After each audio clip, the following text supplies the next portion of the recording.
On this episode of Kilts Are Culture with USA Kilts, we combine two of my favorite things, IPAs and scotch. We try Glenfiddich, the IPA experiment.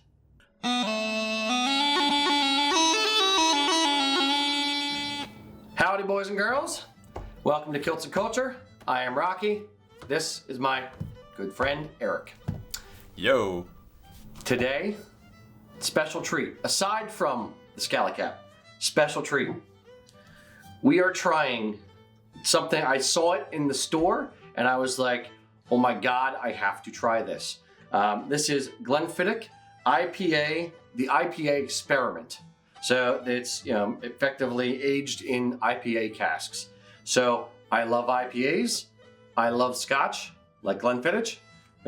So I figured we should try this.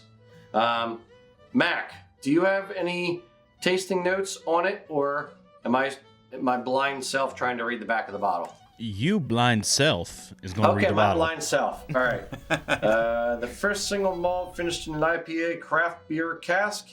Zesty citrus notes with a hint of fresh hops. Experiment over ice.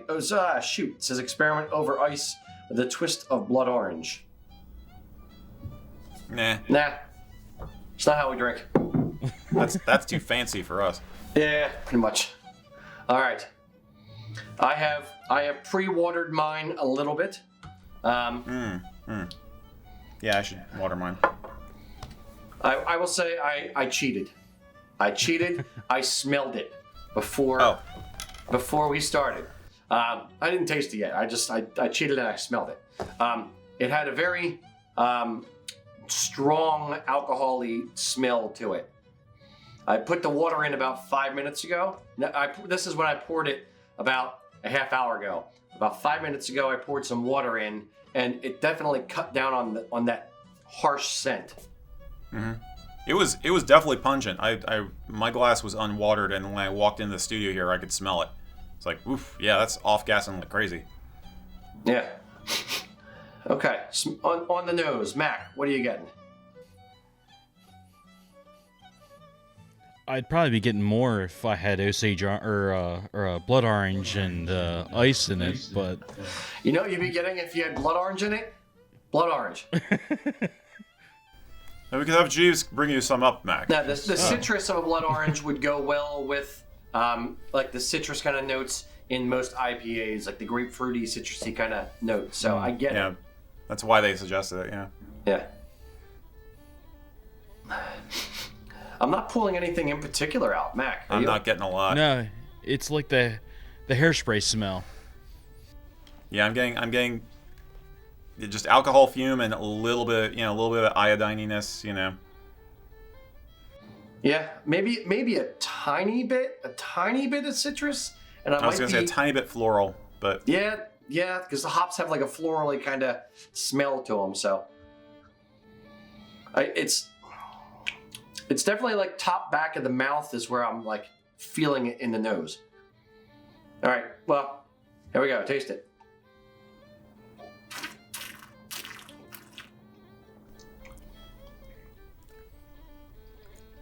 On taking it in, it's a little bit harsh. It get a little bit of the bitterness kind of thing, but I'm noticing the harsh and the hoppy bitterness again, top back of the mouth. I think it's sweet. This came off as really sweet for me. I get what you're saying too. There is a harshness, but where are the sweet sensors in your mouth? My mouth? I don't know. Your tongue has different zones for sweet, salty. I'm tasting it in the middle of my mouth, if that makes any sense, the sweetness. I'm getting it on the sides of my tongue. Yeah. Sweet is in the front. Salty and sour on the sides, and bitters in the back. Yeah. Okay. Mac, what are you tasting? How's the mouth feel? It's definitely you got that burn in the back, but I do agree with Erik. You do have a little bit of a sweet to it. I expected a little bit more hop to it, but I'm not getting much any of that. Yeah, I wanted it to be hoppier. I'm looking for it. I'm like in the weeds, like, you know, probing around. Maybe a little.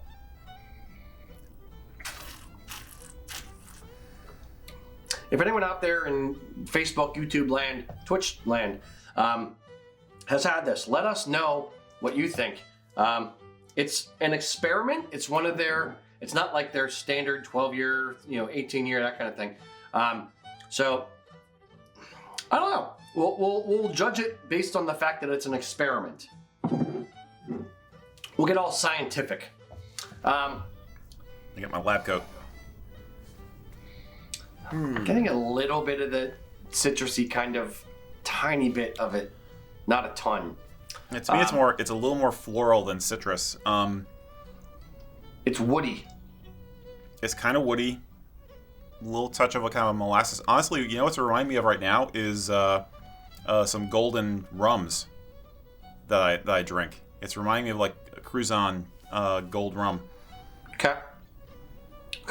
Which is not something I would have expected from a scotch. Yeah. But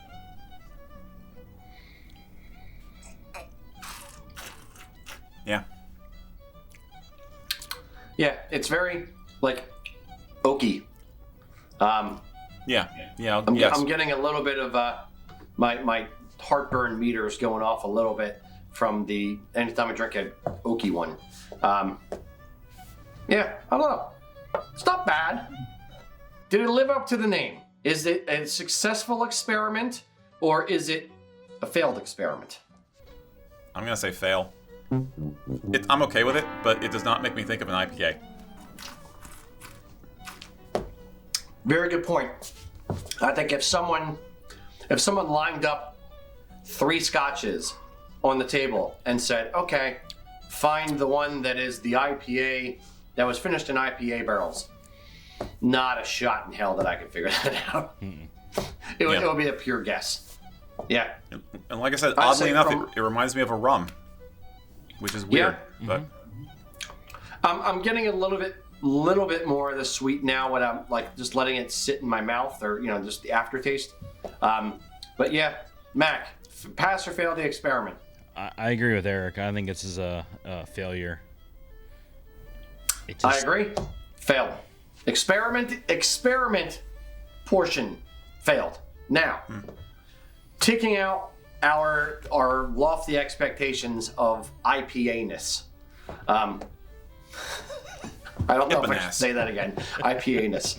I'm gonna stop before I get in trouble. This is live. Mac, score it 1 to 10. What do you give it as a regular scotch? Where does it fall? As a regular scotch, I'm gonna go 4.35. 4.35, just over 4 1/3. Like where you're going, Mr. Erik.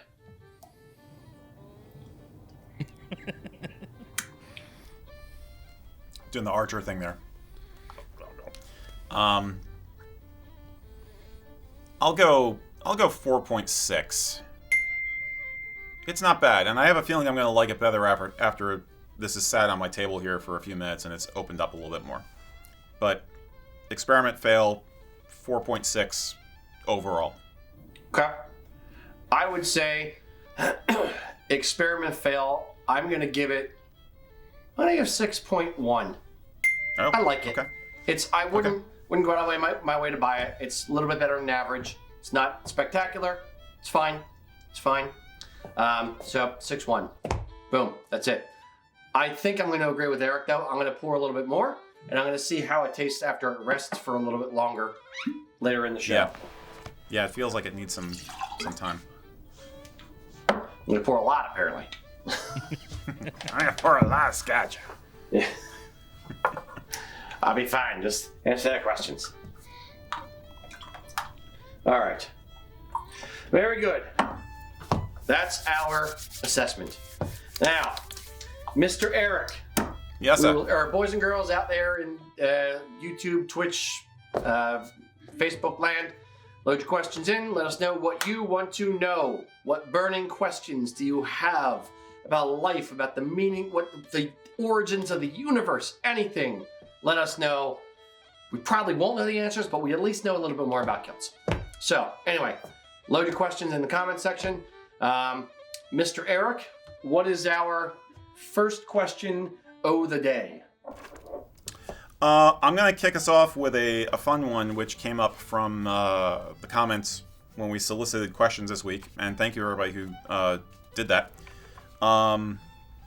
This should be a lot of fun. So everybody, pay attention to your screens because we have visual aids. Daniel McCullough pointed out that in the recent film Coming to America,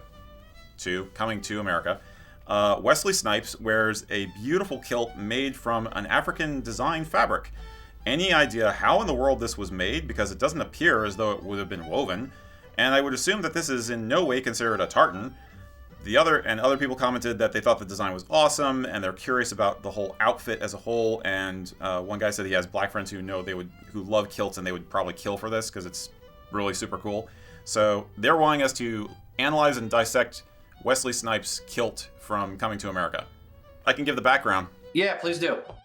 So basically, all the costuming in the movie is fantastic. It was all done by Ruth E. Carter, who you may know. She did all the costuming for Black Panther, and she won an Academy Award for it. So it's super cool. The movie is fantastic, eye candy. The outfit is basically being worn by Wesley Snipes as General Easy, who is the ruler of the neighboring country Nextdoria. Haha. And he's kind of the heavy in the film until the end. And this outfit appears in the final scenes of the movie, which are the wedding party after everybody's made up and things are good and it's a happy ending. So all through the film, he's got these crazy over-the-top military uniforms because he's kind of a caricature of the classic tin pot dictator kind of guys who just love to have military dress. So she went overboard and made his costumes all like crazy go-nuts, flashy military uniforms. But for the party, he opts to wear Highland dress, and this is what they rendered it in. The cloth is kente cloth.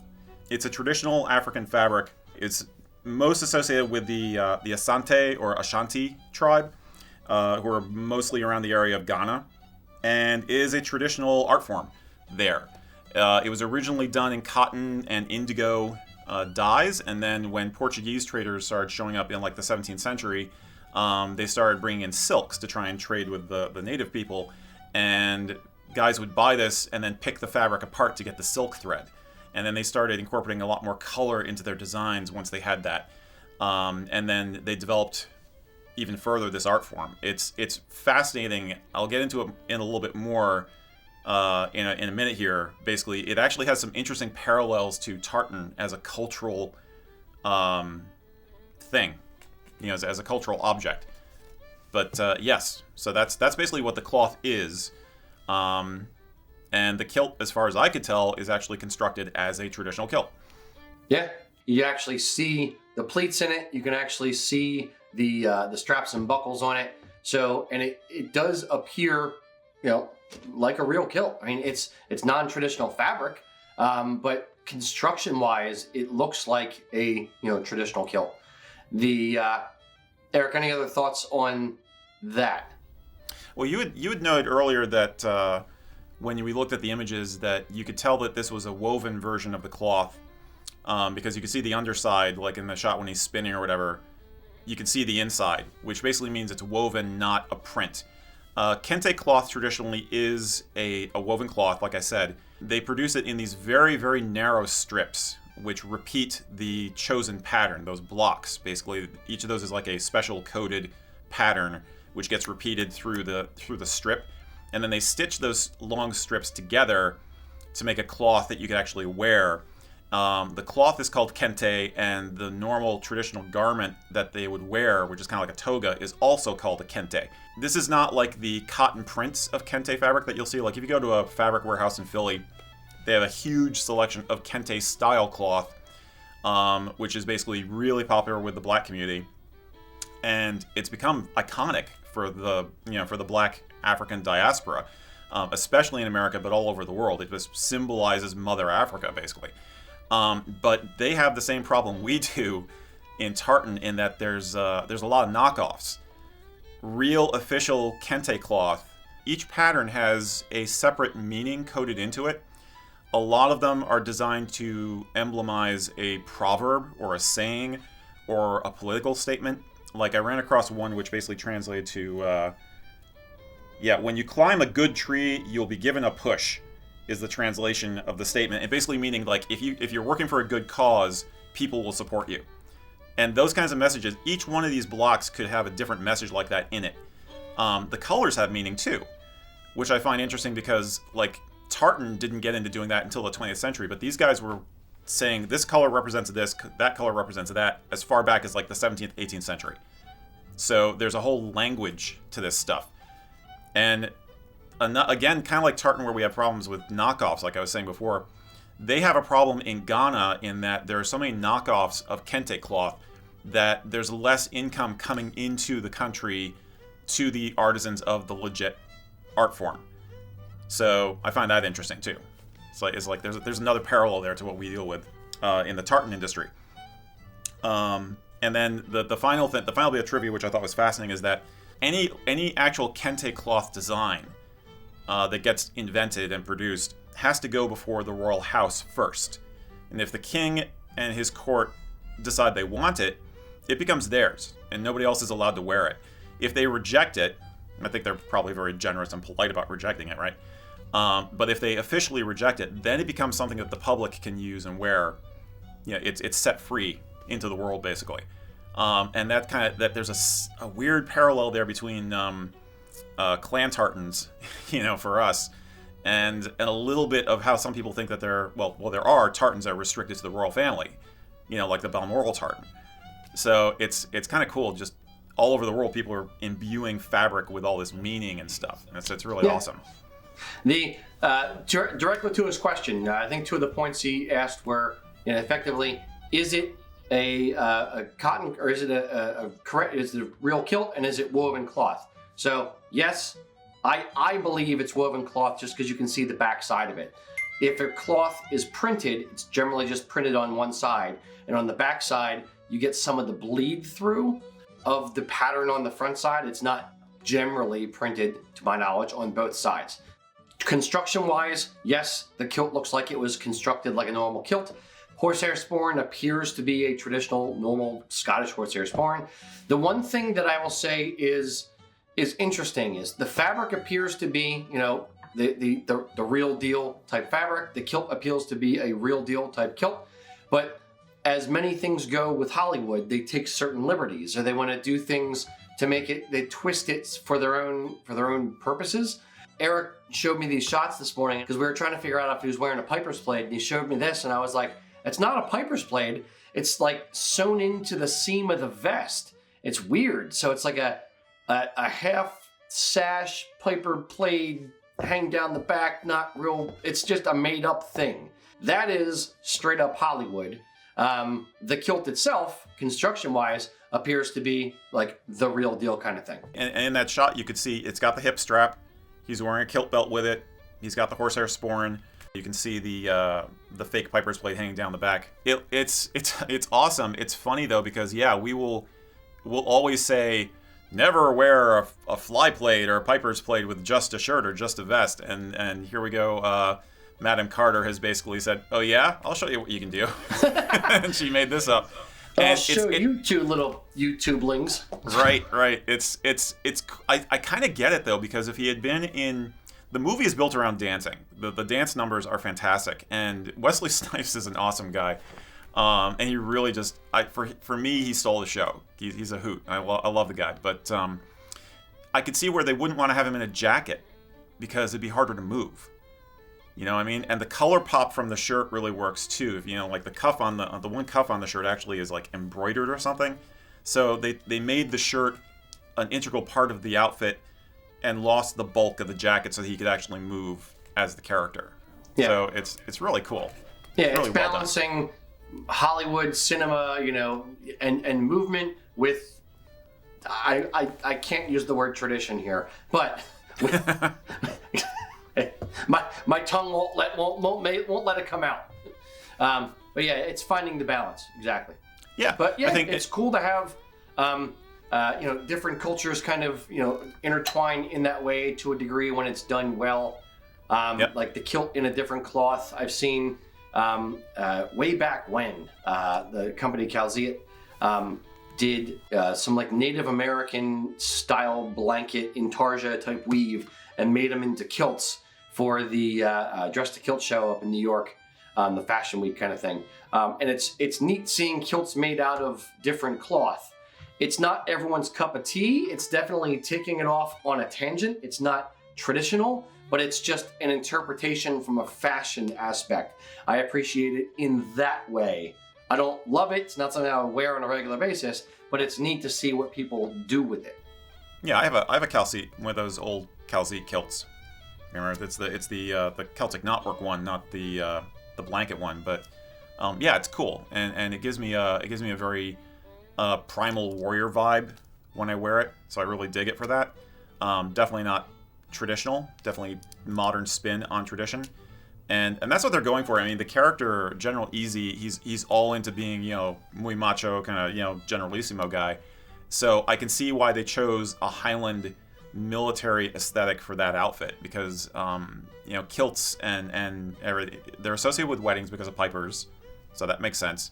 And the whole Highland soldier, Highland military officer kind of thing, it's like the elegant warrior aesthetic, so it totally suits what the character would want to present himself as, you know what I mean? The only part I didn't like about it is that the kente cloth doesn't really lend itself well to looking great in the pleats. I think the effect is kind of getting lost in the pleats, and they look kind of weird and messy in the back because the block patterns are all over the place. I think they had to do that to some degree because they're sewing together chunks. If they would have lined them up perfectly, I think you would have gotten the dreaded lawn chair effect, where it would just would have looked like wide, swaths of the same thing. So I'm guessing they staggered it to make it look at least a little different going across the back. Yeah, I would agree. Yeah. Very good. All right. It's neat. Mr. Mac, what do you got for us on deck? All right. So, well, first, let's start with what tartans are we all wearing? Sure. Mr. Mac, what are you wearing today? I am wearing the MacMichael Tartan. MacMichael Tartan. Sounds delicious. Oh, it's delightful. Delightful. Yes. It's lovely. Mr. Erik, what do you have on today? Mitchell Hunter Galbraith. Hunting. Russell. Yay. Muted. Yes. Many names. One exactly. Today I have on the Kilts and Culture tartan for the namesake of this show, as well as our Facebook group over there on Facebook.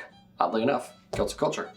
I want to give a shout out to another a group on Facebook that doesn't have anything to do with kilts, but I stumbled across it somehow recently, and I'm like, this is a pretty awesome group. Is the Scally Cap Mafia. So I'm wearing my Scally Cap, which is my effectively daily headwear, for the show today in honor of Scally Cap Mafia. Yeah, indeed. So kind of Siamese twins, similar attitudes. Some of the guys, I guess. Yeah, it's the thing I found most amusing was when I joined the group, I was like, there's got to be like a concentric circle overlap. There's got to be enough guys in this group who also like kilts. And I posted, a picture of myself in a kilt wearing a Scally Cap, as an introductory thing. A bunch of people jumped on like, oh, I wear kilts too, or they're actually members of Kilts and Culture or other kilt groups on Facebook. It was funny to see like what a small world it is, and how much of the people who love scallies or flat caps also dig on kilts. So it's just neat. Well, there's a wee bit of a Celtic connection, especially an Irish connection there, I think. Just a skosh, yeah. Little bit. Yeah. And I'd argue there's a manliness quotient to both and an individualist quotient to both. I would say. Yeah. You know. Absolutely. All right, Mr. Mac. All right, so we have Stray Cat 1674 asking the best way to store a great kilt. Fold, rolling, or is there another way? Jumble it in a ball and throw it in the corner. Wet, if you can, and make sure it's like a damp corner so it never really dries. Gets that delicious musk that the Highlanders were known for. Yes. Yes. Yep. It's effectively after you wear a great kilt out for the day, generally I would just lay it out overnight, lay it as flat and open to kind of gas off and dry out overnight. And then once it's done, I would just fold it, put it in a cedar chest or something like that. So moths don't get at it, but yeah, just fold it. I mean, you could theoretically roll it, but I mean, it's going to be a really long roll if you do that. So you might as well just fold it up like a blanket. Yeah, you can roll it on a long tube. Like that's how the fabric comes to us from Scotland. But if you do that, it's going to take up more room. You can fold it in half and roll it on a half board or a smaller tube. The problem with that would be when you take it back out to wear it, you're going to have a crease, going right across the middle at the halfway mark, 27 inches or whatever halfway is. Yeah, it's hard for me to determine if you'd even notice that once you had the thing on, once you're wearing it. I think you would, because it would be about up here. Because think about it, or it would be down here. It depends on how you're folding your great kilt. But you have about 24 inches from belly to knee from where you put your belt. So anything about 6 inches or 5 inches above that is going to be where the crease would be. So you might see it. That's why I'm saying that. Okay. This is a total tangent, but it just occurred to me, how cool would it be as a mantelpiece display to take a bunch of your tartan, your family clan tartan, and fold it like a flag and put it into one of those wooden flag holders on your mantelpiece? That'd be kind of cool. I think you'd have to get a bigger flag holder, because a flag is 3x5 right. Generally, where a great kilt is going to be like 4 or 5 yards at 54 to 60 inches wide. I'm not even thinking about the kilt. I'm just thinking about some fabric. When you retire your great kilt after your 20th Culloden reenactment, and it's no good anymore, then you cut it in half, fold it up like a flag, and put it in the thing.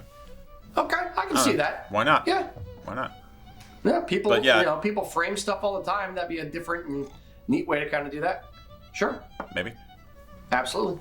All right, Mr. Erik, what do you got next? All right. Okay. Joe Groves. Hi, Joe. One of our regular question submitters. He asked if there's a way to reduce or eliminate the pilling that you get on the front apron of a kilt, especially in the area of the sporran. Yep. You might want to explain pilling a little bit. Yep. Pilling is the little tiny balls you get on the surface of a fabric. Generally, it's going to be synthetic fabric, usually like acrylic and stuff like that, and you get them from rubbing. So on the front of your kilt, where your sporran rubs, or more importantly, where your sporran chain rubs on the kilt. If you have an acrylic or a synthetic kilt, it will pill up over time, depending on how often you wear it, depending on how tightly you have your sporran on, that kind of stuff. This is not meant to sound like a product plug. Our polyviscose kilts are polyester rayon. However, they are also Teflon coated and have what the mill calls their anti-pill fiber technology, which basically means it's a coating on the fabric that you can rub the surface of it, and it takes a lot longer for it to pill up than if it wasn't treated, or than if it was like acrylic or something like that. So if you're getting pilling on the surface of your fabric, you probably have a less expensive kilt. I've never had a pilling issue on wool kilts. You want to look at your sporran chain. Sporran chains are what is called flat link chain. The links, don't go like this. They twist and they lay flat you can actually lay it flat on a table. So where the welds are on the chain, if they don't weld it well, or it's a cheaper chain, sometimes you'll have like a little burr or something, and that'll kind of rub on the surface of the fabric. or if the back of the sporran is a rough leather, or if it's like rough on the edges from a harder cardboardy type leather, that can tend to rub on the fabric. And when you have less expensive fabric and a less expensive sporran, they kind of form like Voltron for a negative experience. Yes, I'm showing my age. Suck. Form like Voltron, absolutely. And then you get that constant rubbing as you walk around at the festival or out for the day or whatever, and then that constant rubbing kind of pulls at the little tiny fibers and it makes them ball up. And then you're left with little pills on the surface of your fabric. Any thoughts before I go into how to get rid of them? Do you have any other thoughts on that part, Erik? No, I just have the Voltron theme and going like a broken record, like da da da da da da, and all form the pill. But no, I was gonna say go ahead into. I think that covers it. So go ahead into how do you deal with it. Sure. You can get a fabric shaver, which is basically a little.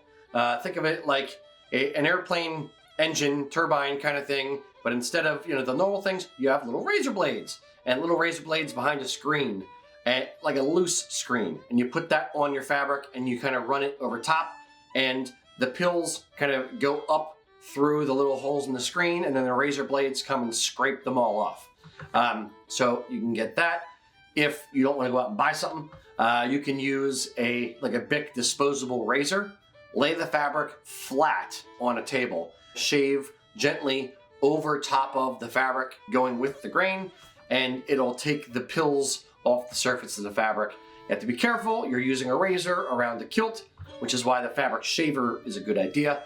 But yeah, those are the two ways that I tend to tell people to get rid of the pills on the surface of their fabric.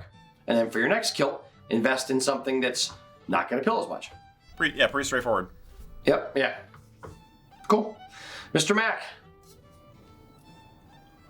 So apparently we've got a lot of questions about gray kilts today.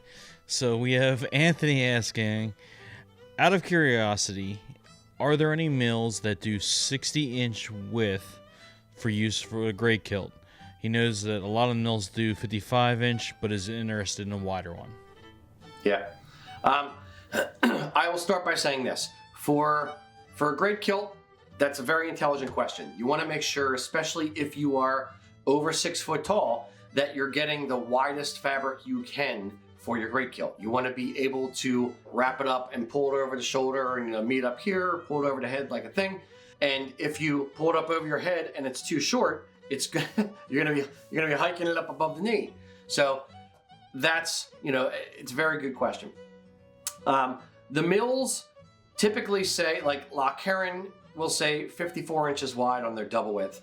Martin Mills will say 58 to 60 inches wide. It's kind of a range.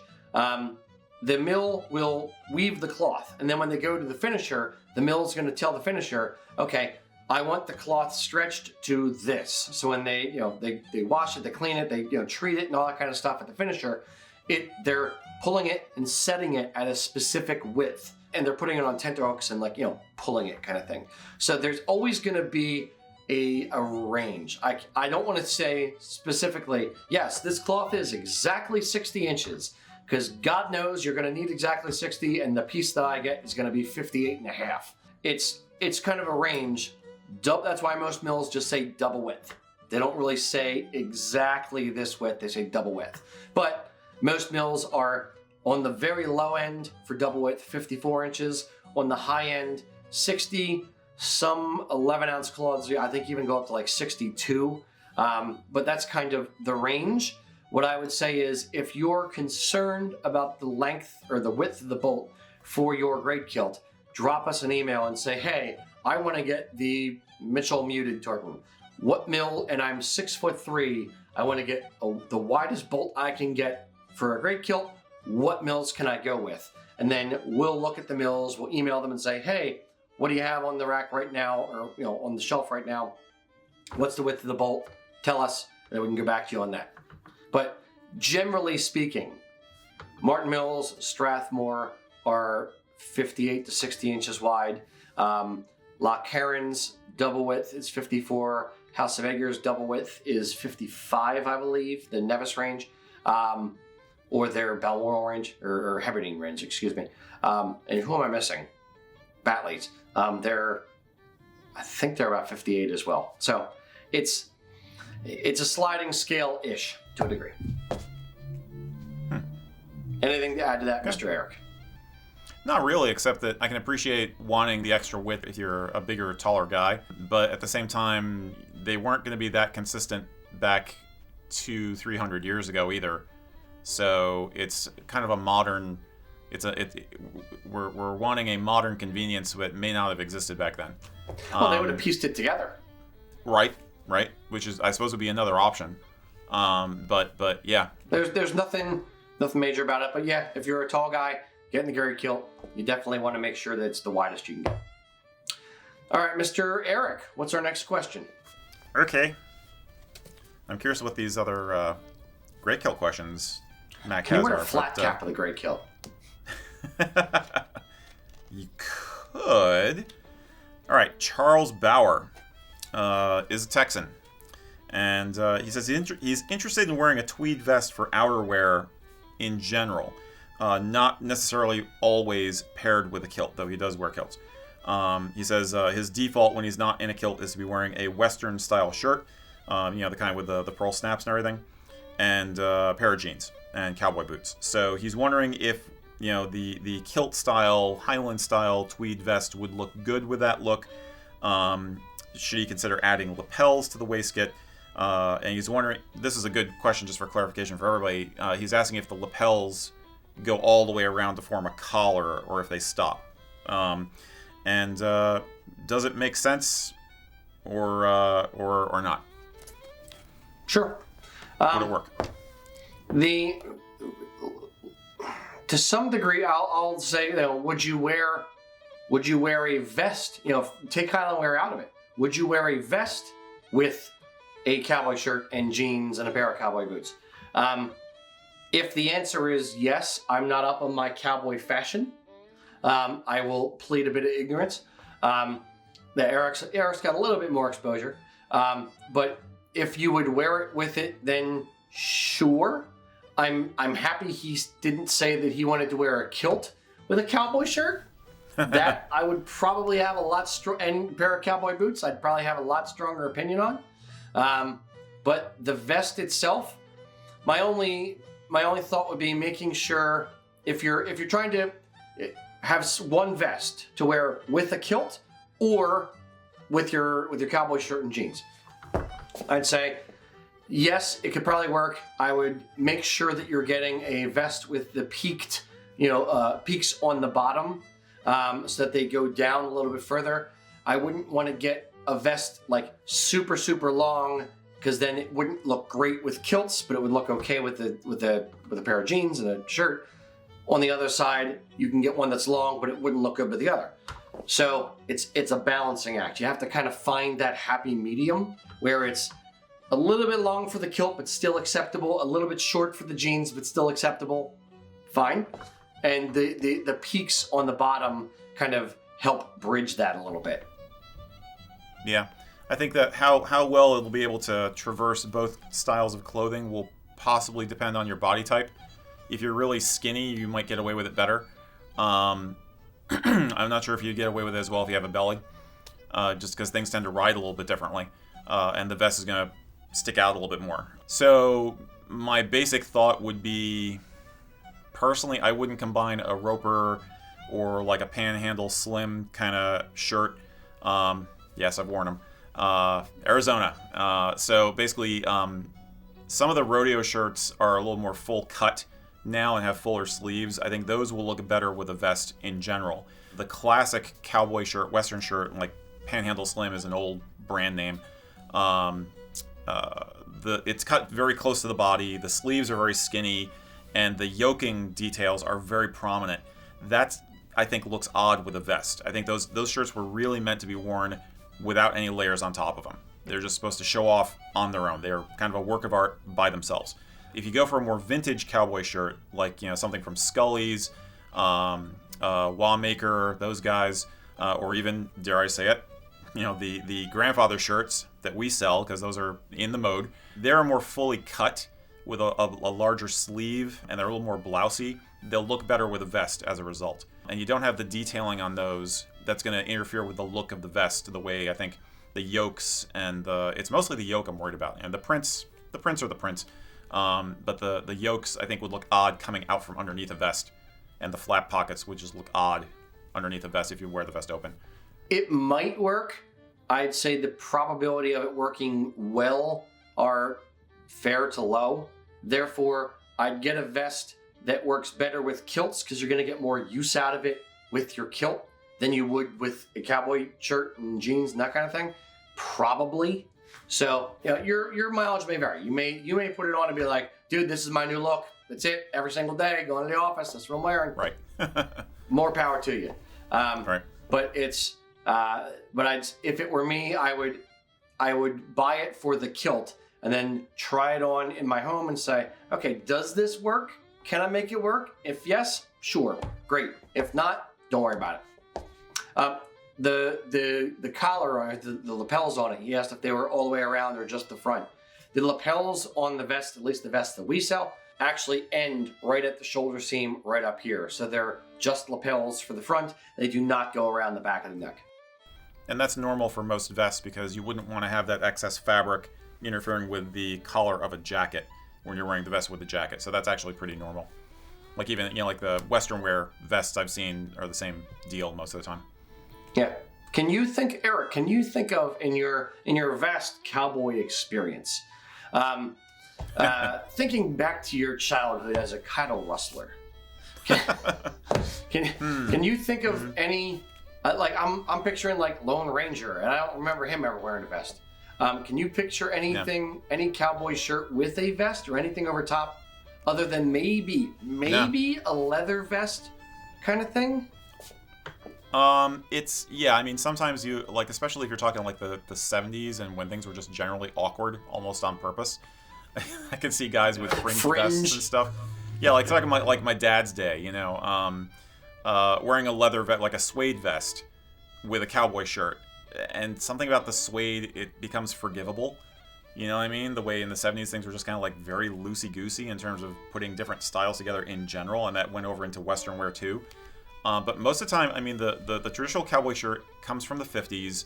It was a kind of an invention from Hollywood. It was loosely based on work shirts from the old West, and it was mostly meant to be worn by itself to show off. I mean, the older ones had you got all the designs on the yokes, the embroidery, and you got the snaps and all those details. It's kind of a showpiece on its own. I've seen guys wear vests over them, but it doesn't look good to me. It's supposed to be its own thing, in my opinion. I mean, a work shirt or a vintage style shirt, fine.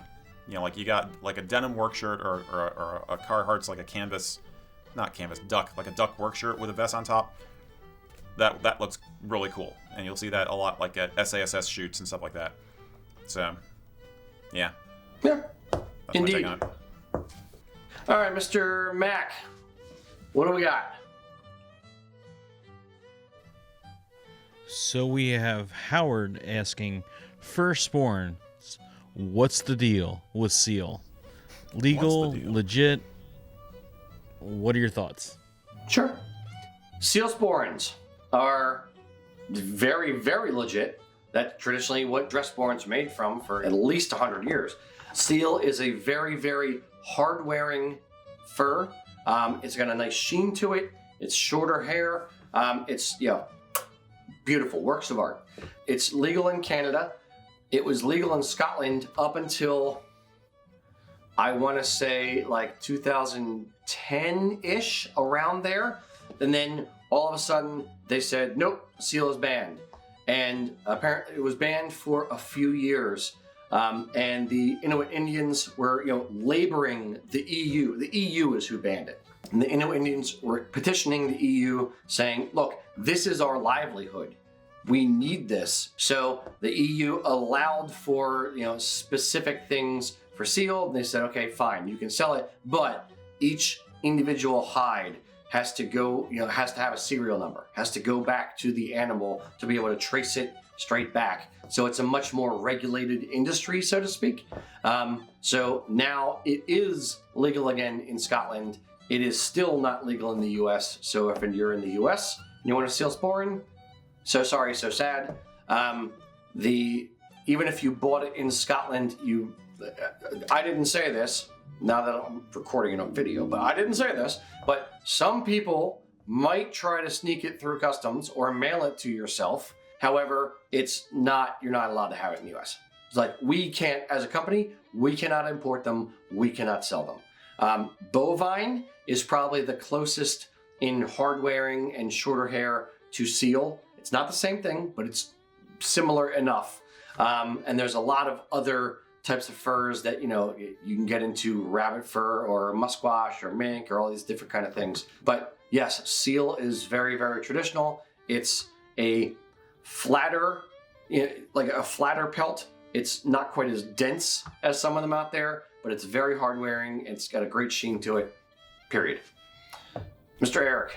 Yeah, has anybody done talking about the bovine, has anybody tried to do like a dye of bovine to do a mock seal pelt? And if they have, is it any good? During the ban in Scotland, it got bad because all the Scottish companies wanted seal, they couldn't get them. So the next best thing was bovine or pony. That was the other substitute for seal, was pony. The problem was the industry, the pony and the bovine industries were not able to keep up with the demand. And frankly speaking, there weren't enough gray cows or gray ponies to be able to supply. So, how many gray cows do you see out in the field? So they ended up using like more and more white, but none of the people buying the stuff wanted white, or very, very few. So I specifically remember both, W. Scott and Morrison's, like all these different sporran companies started toying around with different ideas. They would dye bovine fur, or dye big sheets of bovine. Battleship gray was the color, which is like a flat gray, like primer gray kind of color, and it just didn't have any luster to it. Yeah. Some of them started monkeying around with tweed, using tweed face to the sporran, and that's kind of where it became, to some degree, like where it kind of became in fashion, so to speak, was around that same period, because everyone was clamoring for new sources for frontages for sporrans other than seal, because they couldn't get seal anymore. And it got my favorite story, and I don't know if he's going to appreciate me saying it, but I'll say it anyway. My favorite story is some of the sporran, I'll leave him nameless. Some of the sporran makers, at least one I know of, was getting really, really, really hard up for getting cow hides, for getting bovine. He couldn't get them anywhere because it was so scarce, because every industry that used it was buying them all at the same, that used seal was buying bovine. So he actually went to IKEA and was buying the bovine rugs that IKEA sells to make sport, because it's just a cowhide, but IKEA had a ton of them. So he was getting them from there. Like, you could get, like, that's how desperate some companies were getting, was like, we need any source for it at all, anywhere, just to get something. So that's how crazy it got. That's nuts. Yup. That's like, interesting. It's neat, interesting, horrible, weird, whatever, insert adjective here, to see how one government thing changing a regulation, changing what's allowed or not allowed, has a knock-on effect to multiple industries across the globe, all these different things, and it screwed things up royally for a few years until they kind of said, okay, we're going to let it again. Necessity is a mother, is the other thing. I mean, you got some creativity as a result. I mean, you just made me realize that may have been a spur to some of the kind of the cool things we have now, like the tweed sporrans. There are some designs that I would suspect that some makers, because they couldn't get seal, thought in terms of, well, how can we make the rest of the sporran interesting enough that people won't mind the fact that it's not seal? So some of the cooler designs we have in the last 10 years or so are probably born of some of that. But yep. And when they dyed the gray, it was so blah that they were they got so much pushback, and they were like, well, this is the only color that we're offering in non-black. We're like, no, it looks horrible. No, give us something else. And that's why they started toying around with a tweed and that kind of thing. So yeah, it's neat to watch. Like, it was horrible, but it's neat to watch it evolve and like how it happened while it was happening. So yeah. Interesting. All right. My turn? Sure. I think it's my turn, right? I have no idea. Okay.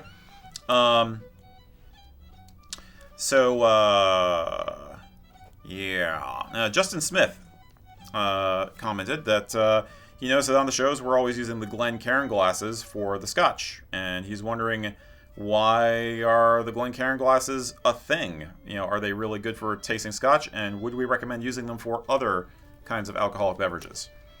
What's the deal with Glencairn glasses? By the way, this scotch has opened up a little bit. It's a little nicer now. But... Okay, I have mine as well, and since it's a Glencairn question, I will now drink again. The Glencairn glass, there's a really, really cool story for the origin story of the Glencairn glass, designed by Glencairn Crystal, Andy Davidson, a friend of ours. His father owns a company, and they make glass, they make all these different goblets, all these really, really cool things out of crystal and out of glass. And he wanted to design a glass for drinking scotch. And he designed it and shoved it away in the back of a filing cabinet drawer. And then like 15 or 20 years later, they found it in the back of the drawer. And he pulled it out and he's like, oh yeah, I remember making this. I should shop this around to some of the master distillers and see if anyone, kind of digs on it. And everyone loved it. It's, when you have your scotch below the bulb of the glass, it allows a little bit more surface area. It's right. Tapered at the top to kind of focus the smells up into your nose. When you put your lip on it, the other edge of the glass, the glass on your lip, the other edge hits right on the tip of your nose. So it's focusing all the aromas right up into your nose. So it's without trying to sound like nerdy about it, it does change the experience to a degree. If you have a regular rocks glass, it's 4-inch or so diameter. So when you put it up to your mouth, it's almost coming up to like the bridge of your nose.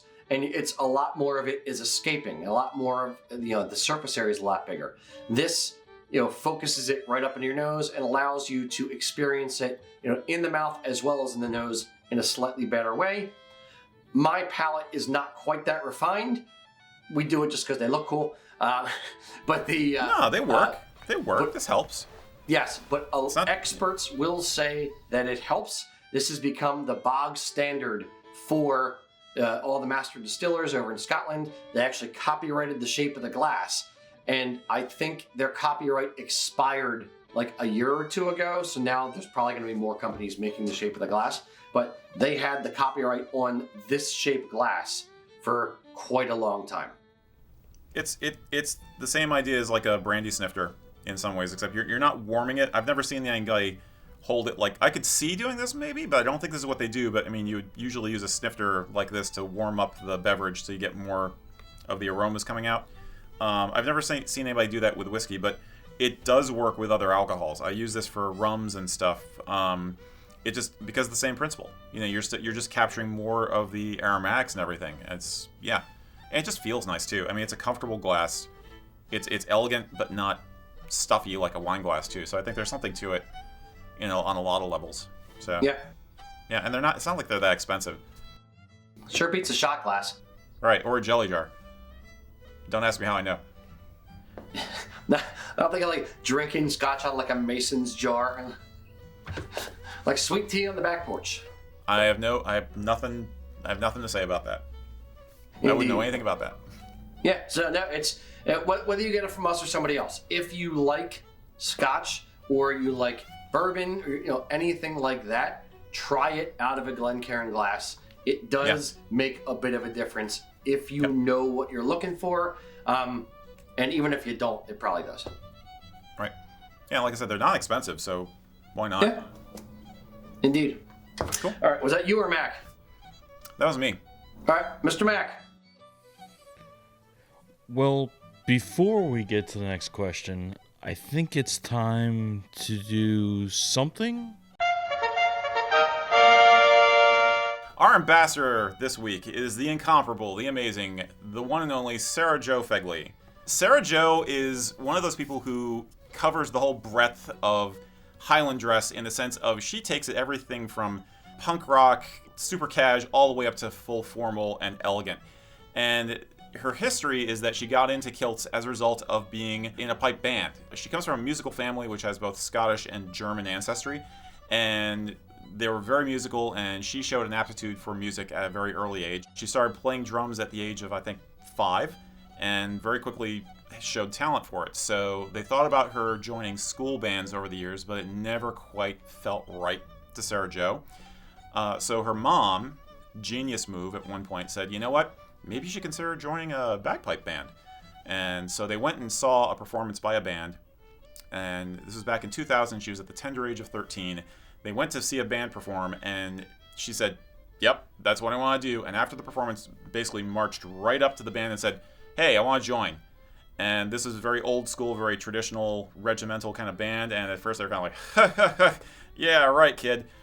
But they took her seriously. She learned, she joined, and she is now a very accomplished snare drummer, to the point that she was the midsection teacher for our very own local Philadelphia Police and Fire pipe band. She does competitions. She regrets the fact that in the past year they've been virtual, and she misses doing band performances, of course, the way we all do. But she's also been very accomplished with doing small gigs that she does for the usual weddings and stuff like that. She's basically dedicated to teaching and spreading the joy of the drum, you could say. Now, back to the kilts, she basically got into kilts because of being in the band, but she got to the point where she was wearing them so regularly for the band that she wanted to start incorporating them into life in general. She actually did a homemade kilt for a spirit day in her high school at one point, and it's basically, took off from there. The whole eating peanuts thing happened, and she wound up wearing them more often. So Sarah Jo is now at the point where, she got married in a kilt. That's probably one of the few times she ever felt nervous about wearing it, she says, because she didn't know how they would take a woman wearing a kilt, a man's kilt, in Scotland. But she says as soon as she got off the plane, they were like, oh, that's a great kilt, and she was able to easily find people who appreciate it. They thought she looked awesome. They appreciated that she was wearing it. And as she says, it's basically a way of flying a flag for your tribe. So she very quickly found her peers in the piping community and the drumming community because of the kilt, and has been doing it on the regular. So yeah, she's one of those people, like I said, her personal style is everything from, very punk, very street, all the way up to full formal. She described to me how she feels like tweeds and furs and all the traditional accents and accessories for wearing a kilt, it's like you're wearing a time machine. It's like you are a walking piece of living history, and she loves that aspect of it. At the same time, she's not afraid to put on some combat boots and a leather jacket with a kilt. So she's one of those people who's she's got a zest for life, and she makes kilts a part of that as well as music. So that's Sarah Jo in a nutshell. So here's to you. Cheers, Sarah Jo. I hope to see you again soon. Yeah, it's logic. Now, one other thing about Sarah Jo is that she's a bushcrafter. She one of the places she wears her kilts a lot of time these days is for bushcrafting. She actually helps teach with the Appalachian Bushman Academy or Appalachian Bushman School, which is fairly local to us. Check them out online as Coalcracker Bushcraft. The guy who runs the school does a YouTube channel, which I highly recommend. And she is a big advocate, Sarah Jo is, for hiking in a kilt, and the kilt as basically being the ultimate garment for hiking. And I have a list of some of her reasons why she would recommend it to people, if I may. Sure. Okay, so Sarah Jo Fegley, bushcrafter, advises a kilt for hiking for the following reasons. Full exposure from chafing. The apron doesn't get in the way of anything. Easier in and out and up and down when you're tent camping. So if you're a ground camper, it's a lot easier to deal with the garment getting in and out of bed. Part of that I can say is basically when you're in a sleeping bag, the recommendation is usually that you strip off your outer layer of regular clothes, even if you're feeling cold, because you're going to create a more successful air pocket inside the bag. So a kilt obviously would be easier for doing that. It's easier to relieve yourself. Being female, she feels that very particularly. It's a lot easier, Helps with regulating body temperature when you're changing altitude. And then it's also easier for dealing with bugs. If you get any bugs or anything on your legs, it's easy to find them and remove them. And finally, it dries quickly because it wicks away moisture. So that's from somebody who, she's into bushcraft up to the point where she's like doing, she's lighting her fires with flint and steel and moss. Okay, she's serious about this. Goes on 30-mile hikes on a regular basis. So I wanted to give that shout out for that. Anybody out there who also hikes in a kilt, I'm curious to know what they think. But I think those are really strong arguments. You forgot one. I did? Dead sexy on the trail. Right. All the rattlesnakes and the bears really like it. Exactly. You're getting cat calls from bears. I will say this. Like when I was talking with Sarah, she was talking about how there's a one trail up in northwestern, I think, PA that she goes on, Pennsylvania Pride, and she said one of the cool things about it is the other hikers that you'll meet on the trail. So yeah, even in the wilderness, a kilt could be an icebreaker. you know, I know that there are high-tech hiking skirts now, and we know guys in the community who hike in kilts all the time. So, but everybody's got different reasons. I think the comfort is the main thing, and she really accentuated the practical side of the comfort. Yeah. I agree. I was actually talking to somebody, a customer of ours who designs tartans, and he was toying around with designing a bushcrafter tartan, and I thought that would be a pretty BA idea. So I might toy around with that as well. With him. Go for it. But yeah, indeed. Yeah, hiking in kilts is absolutely done. It's absolutely a great idea. As long as your pack doesn't sit on a weird spot on your kilt and hurt you, have at it. Yeah. When people have asked us about it in the past, I've usually recommended a lighter weight casual kilt like ours.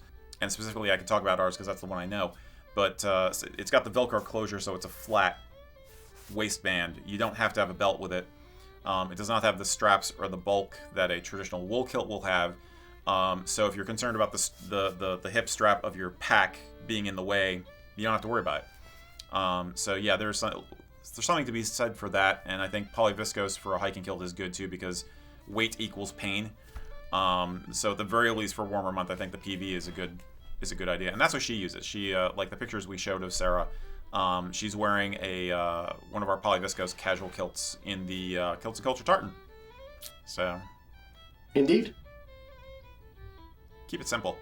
Exactly, Mr. Mac. So, what questions do we have? Alrighty, so I missed out on who said this because the system decided to jump on me, but I did get the question. So it says, I got into kilts through buying utility kilts in various colors. I want to make the jump to a regular kilt, but I enjoy the accessibility of pockets give me. Are there any smaller day sporrans out there? Smaller day sporrans? Yeah, I would think you'd want to go bigger or more or pouches or something along those lines. Sure. Or does he want to wear a sporran on the side or something? Is that... No, he's started off wearing utility kilts. He wants to go into more traditional style kilts. Right. But he likes the pockets that the utility kilts give him. He's looking for more pocket ideas for wearing with a regular kilt. Okay. A traditional kilt doesn't really have pockets, so to speak. So you're stuck with, your sporran. This is where you carry your stuff. There's one company over in Scotland called 21st Century Kilts. They make two external, big old pockets on the front of the kilt, generally made out of the same fabric as the kilt. That's one option. Another option that we've done on occasion is what I affectionately call the crotch pocket, which is on the under apron of the kilt, centered between the knees, down near the bottom. Put a small pocket, just basically enough for credit cards or stuff like that, just things that you may want to hide. But yeah, no, for the most part, traditional kilts do not have pockets. That is what the sporran is for. And generally they're a Traditional sporrans are more simple, plain, kind of, day sporran, with tassels or without tassels and whatever. Mr. Erik, any thoughts? Yeah, I have a couple. Let me make an argument for tradition over utility kilts for a second. I started off with utility kilts too. I still own like 3 of them now. I think I sold a couple. So good on you, and good on the original Utility Kilt from utilitykilts.com. They are a great company and made in America. The flaw sometimes I've had with Utility Kilts, as I've learned over the years, is that I really like those cargo pockets, but sometimes they also kind of get in my way. And the most obvious place they do is when I'm driving. I don't like how the pockets kind of bunch up around the seat and the structure in my narrow car cockpit and the seat belt. So cargo pockets are not all they're cracked up to be. I used to love them for carrying things like diapers and baby wipes when I was out with the family. It's like, wipes in this pocket, diaper in this pocket, good to go. But most of the time, I actually prefer a sporran. I like the generally lighter silhouette of a traditional kilt over the blockiness of a utility kilt. The sporran itself is very handy and faster to get in and out of than a side pocket sometimes. Again, like if you're in a constrained space like you're driving, it's easy to just go like this. You're done. You got your thing, as opposed to kind of reaching around to get the pocket here. And the other advantage you'll find once you get into this is that the sporran is removable in a moment's notice. So you can also just kind of gone. If you need to augment, if you're thinking of using a sporran with one of your utility kilts, it can be done. You might find it looks a little awkward. If you're going the opposite direction, doing a traditional kilt, but you're concerned that the sporran won't give you the cargo space you need, I would say, yeah, get a softer leather, nice utilitarian day sporran, and then consider using a belt pouch or 2 for excess stuff. The main purpose I found that people are using belt pouches for nowadays is for cell phones. Cell phones have gotten so much larger in the past couple of years that a large size leather pouch, like bagpipers will typically use for carrying spare parts, can be very handy as a phone holster. And then the sporran takes care of just about everything else. But your phone can go in the belt pouch, and that's a really good system. A lot of guys will go with that. So you don't have to be limited to just the sporran, but I think you'll find that if you just find a sporran that you think is comfortable and you get your hand in and out of comfortably, you're going to be good to go. 2 other minor points I'm going to bring up. One similar to one you just went to, but I'm going to go a step further. When you're wearing a sporran, if you need to move it, you can just slide it to the side, and you don't have to worry about it being stuck in a position like your cargo pockets are. Number 2, if you are like me and you suffer from what we affectionately call noacetol disease, where you have a flat butt, if you load down your cargo pockets on a utility kilt with stuff, especially heavy stuff, your kilt can kind of fall down over time, where a traditional kilt is worn up higher. So, and you don't have as much, and the weight of your stuff is in a sporran. It doesn't pull the kilt down, so you don't end up with a kilted plumber's crack. Yeah. But yeah, it's the struggle is real, Erik. The struggle is real. No, you're right. I'm glad you brought that up, because I've had. I'm not going to diss on utility kilts too much because I still like them. But one of the problems I realized I had with them after I switched to traditional kilts was that all the weight on a utility kilt, a cargo kilt, is on the belt line. So all the weight of the kilt is just resting on that one thing, and it will slide down, especially if you don't got a butt. And it will get a little awkward and just and you will feel the weight of stuff in your pockets over time. So you're absolutely right. And now I have the advantage of having had custom-made traditional kilts. So I have the advantage of the fact that it's made for my waistline, and it's also fitted around my posterior because it's custom measured, and that makes it all fit better, more snugly, and hang better. And yeah, again, I don't have that problem. I don't have the drag down problem that you do with a utility kilt. So yeah, it's a good point. It's a good point. Thank you. I try. So yeah, just pick up a sporran you like and roll with it. You'll learn over time. All right, Mr. Erik, next one. Okay. Let's keep them rolling. We have 45 minutes left. I want to get 27 questions more. Let's go. Okay, lightning round. All right. I don't think I can be that fast. This is one I'm pretty sure we'll shaggy dog on a little bit, so I'll do it first. Daniel Wears Suits on Instagram pointed out, as we have noted sometimes, with the rise of shows like Peaky Blinders, Saxon suiting has seen a huge increase in vintage style. He's wondering if we would say the same has happened for Highland/Celtic clothing. And if yes, what garments or styles would we recommend to try and put together an 1850 to 1920 Highland look? I think we need to reduce that time scale a little bit, but that's basically, he's saying, are we seeing vintage style? How can you do vintage style? I'll leave the time scale bit to you. You're more the historian than me. I will say this: Peaky Blinders, spectacular show. I will lump into that in similar but different ways. Boardwalk Empire, Downton Abbey, all the period shows from the early 1900s, in my opinion, definitely had something to do with, pushing fashion a specific way. I myself, when I was watching Boardwalk Empire a few years ago, I was getting all kinds of ads that I started thinking about, do I want to get a tweed, 1920s style suit? And, when I started watching Peaky Blinders, maybe I want to get it. I don't know. But it's a great look. There's just something about it. And those shows, authenticity aside, the costuming, because, to varying degrees of success, but the costuming on those shows is awesome looking. I love the tweed suits, the whole thing. I do think that has affected the macro culture of fashion in general. Facebook knows me. The number of ads I get for, my tweed suit maker guy or whatever, for tweed suits custom made just for you, $400, whatever it is, which have tempted the hell out of me. And things like that. It's definitely in the zeitgeist. And I do think that there is a parallel and unique way that Highland wear kind of fits into it, where because it's in the zeitgeist of fashion, it's also in the zeitgeist of Highland wear, because it's a tangential kind of thing, but it also harkens back to traditional Highland wear.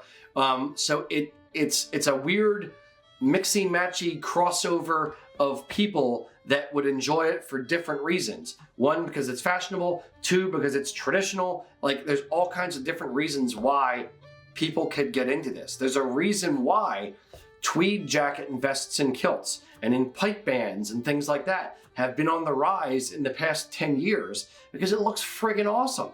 Fashion designers, things like that, are using it in their stuff. It is a classic, timeless look that anybody can appreciate. It's earthy, it's natural. There's just something about it that high fashion, couture, beaded gowns, all that they can't emulate. That's the natural feel of tweed and that kind of fashion from back then.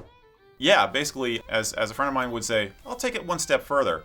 I think we're ahead of the game. Basically, Highland dress, traditional Highland dress, has not changed as drastically or as quickly as fashion on the streets, fashion, in high fashion has changed over the years, especially for menswear. So it's easier to do a vintage look with Highland dress in some ways than it is with Saxon wear. There are certain points, to pick up the second part of his question, there are ways you can emulate that more 1900 to 1920s look. That's what I would like to limit the time scope to, because 1850s, you're talking Victorian stuff, and there's a lot more stuff that's different. And it's actually harder to do.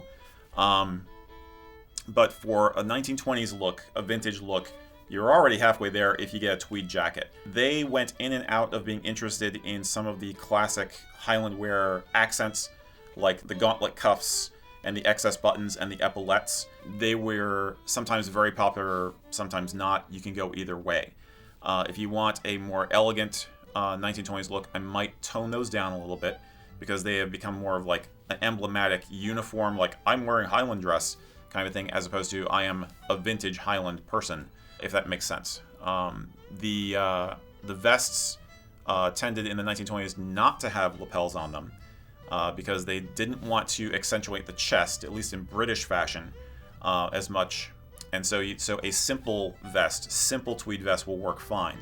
Some of the things you can do to really make it look vintage is to invest in a different kind of shirt than a regular bog standard dress shirt. One of the styles that they you could still get that they had back then was what's called a penny collar, which is basically where it's a dress shirt, but instead of the collar coming to points, it is rounded.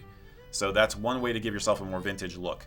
Another is to do a pointed collar, but use a tie bar to pinch it closed really tight under the tie. That was very popular in the 1920s. Banker's shirts. In other words, a colored shirt, like a pinstripe colored shirt with a white collar, that can work for a vintage look. Rocky, you're already ahead of the game with this stuff with your Tattersall shirts and things like that. Very, very classic vintage look. They used a lot of color for things like ties and shirts. Suit jackets tend to be a lot simpler. So you don't necessarily want a bright colored jacket. A lot of the tweeds that we're used to seeing are absolutely perfect. So you're good to go. I'm trying to think of what else. There's the devil's in the details, especially with the 1920s, because it actually changed. The suits fashions changed like 2 or 3 times in just that 10-year cycle, as you moved further away from World War I, essentially. I highly recommend checking out a website called vintagedance.com. I think it's Vintage Dance or Vintage Dancing. It's a primitive website design-wise, but the information is rock solid. And if you want to look into the details of menswear, anywhere from the Victorian age up to, say the 1950s or so, check that out. And they have tips on places you can go to shop for some of these things, like the shirts I mentioned. So check out vintagedance.com. Great people. But yeah, with kilts, you're already halfway there. It's not hard to do. The one thing I point out for a banker shirt, you said pinstripes. Not with a kilt, but a white. I'm not a fan of pinstripes with I've a kilt. done it. Mixing plaid I've done it, and but no. But if it's a solid, solid color shirt with a different color collar, fine. But the key to Highland dress in general is simpler is better.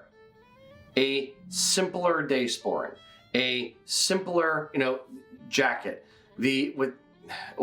simpler, accessories to it. It don't go crazy.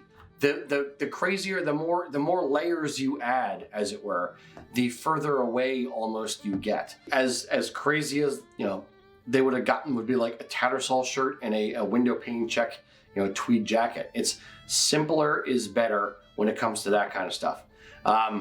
It's a more classic look. Here's minor tip, thought, whatever this is. The thing that always kind of got me with old-timey tweeds is they tended to do a lot more brown tweeds. You didn't need to match your kilt. You can go a little bit different. It can kind of stand on its own, and it still looks fine. A lot of brown tweeds or yellowish kind of brown, it's not necessarily in the kilt, and a lot of some patterns, that kind of thing, but it doesn't, a lot of brown tweeds. I don't know. Maybe there's more brown tweeds, but... Well, I think that comes from the deerstalking tradition. You were going with browns and tans and olive drab colors because you were matching the environment aesthetically and theoretically maybe blending in camouflage-wise, but not really. They didn't go for city colors like blues and grays and stuff. They went for country colors, the browns and greens that reflected the landscape that they were hunting in. So I think that's where that comes from for sure. So yeah, again, that's another way to do it is consider a tan or a I think there's a couple of tan tweeds with the window painting on them which look fantastic and really, really scream Edwardian to me. So that's a really good way to go. And one of the things you use a lot, club ties. In the 20s, in that time period, there was a wide variety of neckties, but a really iconic and simple way to make it work with a kilt, which is still totally valid today, and you'll see Prince Charles wearing them, is the club tie or school tie with just the angled stripes on it. It really is. It's timeless and it works perfectly with the kilt. So invest in some of those. It's a little bit less matchy, a little bit more style and a different angle at it, but it's still good and it still is timeless. So that's kind of where we're going with it. Yeah, I think so. Indeed. Share the pictures. Yeah, absolutely. It's definitely a trend. I want to see it continue. So, and I know as a company, we are trying to move in that direction as well. Yep. So watch this space because we got some good ideas coming out soon. All right, Mr. Mac, what do we got? Now Eric has me wanting to go on Darcy's Clothing and start buying a bunch more stuff off there. Right? Yeah. Yeah, man. And yeah, that there and vintage sites and thrift stores and antique shops, you can find those accessories in a number of different places. And don't forget your sweater vests. Very 1920s. Sorry, Rocky, but it's very 1920s. I know. You're not wrong. I just don't like them. There we go. The Fair Isle sweaters. Yes. As a matter of fact, yes. That was very trendy back then for Saxon wear, but you could still wear it with a kilt if you want to. I am not that bold yet. But yes, Fair Isle sweaters, for Fair Isle sweater vest. It is very, very, very Scottish. What I want to see is like somebody with like, here's my outfit, Eric. This is all Scott. Kilt, Fair Isle sweater vest, Paisley jacket. Oof. What? Paisley jacket? Paisley is Scottish. What you talk about, Rocky? Paisley is a Scottish fabric. It's made. I know, but a jacket. I'm just going like horrid outfit kind of thing. I'm being flippant about it. You want to do the vintage worst kilt fit outfit? Yes. Like we did the modern worst possible kilt outfit. You want to do a vintage worst possible kilt outfit? Gotcha. We might. Okay. Use Prince Charles' head for that. Yes, absolutely. A bit. Paisley ties. I would say a paisley tie would be a good thing to consider. I do a couple of those with my kilts. No, it can work. It can work. Sure. Don't listen to him, kids. Listen to Uncle Erik. It's not my cuppa. Mr. Mac, take us away. All right.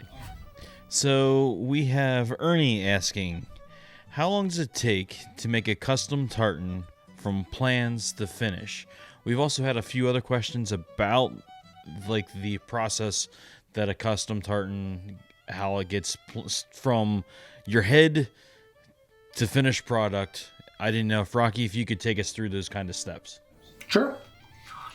All right, custom tartan. Let's start with this.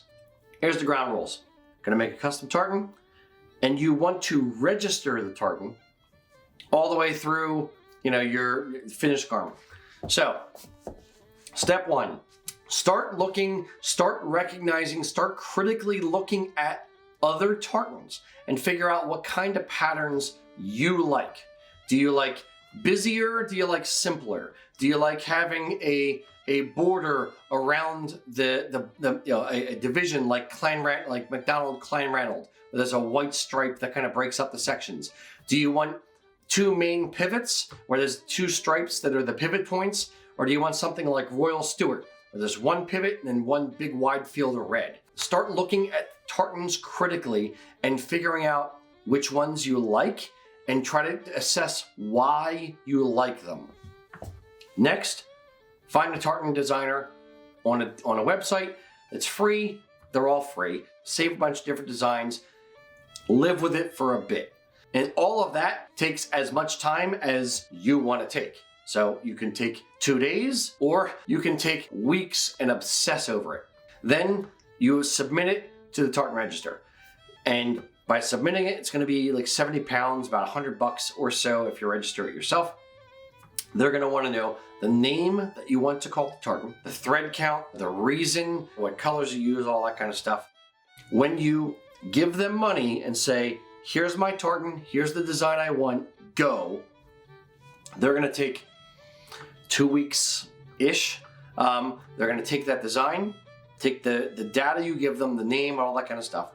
They're going to make sure that it's you have the right to design it, the right to register it. You're not calling it like, the U.S. Army tartan when you have nothing to do with the U.S. Army. Or the American Express tartan where you're not a representative of American Express. They're going to make sure you're okay to do what you're doing. They're going to approve the name and make sure that the name isn't like a copyrighted name or anything like that. Then they're going to take the design itself and pass it off to tartan historians, Peter McDonald, people like that, that are, all they do is, they're in this, they know everything, they're part of the Tartan Register, they're part of the Scottish Tartans Authority, they have a breadth of knowledge that is unparalleled in tartan, and they can say, okay, this design looks similar to this one. They're going to make sure it's an original design. Once they come back and say, yep, your design, it's original, and the name, the rationale, all that stuff is good, you're not designing something that's either explicit or untoward, or you're not designing a Nazi tartan or something crazy, they're going to approve it. Now, from approval, you go to have it woven. When you submit the tartan to have it woven, you give it to a company, i.e. USA Kilts, or someone like that. We take that design, the thread count, we send it off to the mill. The mill will say, here's a CAD drawing of the design, here's the thread colors we used to get as close as we could to what the person wanted. What do you think? We send it back to the customer. The customer says, all the colors look great within the stock shade. Or they say, well, they're all good, but the green, I want a little bit more mint than the standard bottle green or whatever. So then they have to go back for a custom dye. Custom dye of a color is key here, because if your tartan is stock shades, the mill, it's stock modern color palette, standard bottle green, standard navy, standard scarlet red, standard black, standard yellow, whatever. Then the mill likely has those colors in stock, ready to go, ready to weave. If they don't, then they have to go dye some samples of your mint green. Spearmint specifically, my favorite mint. So they need spearmint green. Then they dye it, they send it to a dye house, have a few hanks of yarn dyed up, little lighter, a little darker, a little darker, a little darker. Maybe you get 3 samples. They send that to us, we send it to the customer. All of this takes time. The customer has to approve the final thread color for the mint. Then you go back to the mill. Once that is approved, and that could take, keep in mind, custom dye at a dye house in Scotland, plus travel time to the mill, plus travel time to me, plus travel time to you. So if you're, plan for a few weeks if you need a custom color, because you want to make sure if it's a collegiate tartan and you need to match crimson red, roll tide. So if you need to match a specific color for a specific college, university, team, whatever, then you need to make sure that it's dead on. It's going to take more time. Once the tartan is approved and the shades are approved by you, the customer, then you're looking at the time it takes for the mill to get the yarns in, or if they're stock, and then put it on the production schedule for them to weave it up. Once it's woven, then it has to go to the finisher, then it has to get finished, treated, all that kind of stuff. Once it's done being finished, then it gets sent back to the mill. Then the mill actually puts it on a light board, makes sure they're taking care of any flaws, any flubs in the fabric, any slubs, or on the face of the fabric. They push them through to the back side. If it needs any little treatments, great. They make it perfect for you, perfect for the kilt. Then, if you're getting a kilt, then it goes into production for a kilt, and that takes several weeks for it to work its way through the production schedule. All being told, everything soup to nuts. Sorry, it's a long answer, but you asked a long question. It could take as little as 12 weeks for a custom weave. If you're quick designing, you're choosing stock colors, the mill has a reasonably short queue, and your kilt maker has a reasonably short queue once the fabric gets in. 10 to 12 weeks on the very short end, 16 to 20 weeks on the high end for how long it's going to take. If it's going to take you 2 weeks to get the design down, 2 to 3 weeks to get the actual colors dialed in, 8 to 10, some mills actually are 12 to 14 weeks for weaving, and then another 2 to 3 weeks for the production of the kilt. So if you're going to do something custom, allow time. Don't rush it. You're going to spend a lot of money. A custom kilt is going to be anywhere from $1,000 to $1,500, depending on all the bells and whistles, how much cloth you're getting, all that kind of stuff. So don't rush it. You don't want to screw up with $1,000 to $1,500. You want to make sure you're getting exactly what you want. So make sure you give yourself the time. If it's a wedding tartan, schedule backwards. If the wedding is June 30th, make sure you have everything started like the beginning of the year, just to give yourself enough time for hiccups. Mr. Erik, any thoughts to add to the process? No, I think the being patient is the single most important factor. Yeah. Now that the stock shades, sometimes you will be surprised that there is a stock shade which is very close to what you want. And I've seen you do this, Rocky, sometimes with consultations, that they'll give you like 3 or 4 different greens that are stock, and it may be that it's not hard to get a green. Excuse me while I whip this out. You have a visual aid here. All right. Yeah, so don't assume you're going to have to go with a custom color. There's actually a fair amount of variety in the stock shades because they've done this a million times before.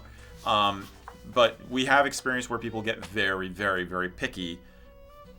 How often do people want a custom dyed yarn in your experience with doing custom tartans?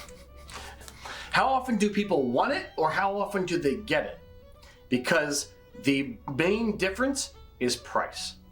When you're looking at a custom dyed yarn, let's say you're getting a short run, just enough for 1 kilt or 2 kilts or something like that, like a wedding party or something like that.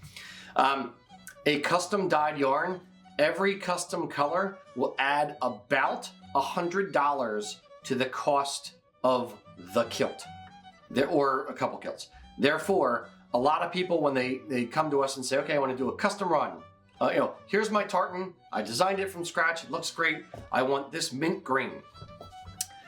If you need a particular shade of green that isn't in the actual design or in the stock shades, then what's going to happen is your price is going to go up by about $100.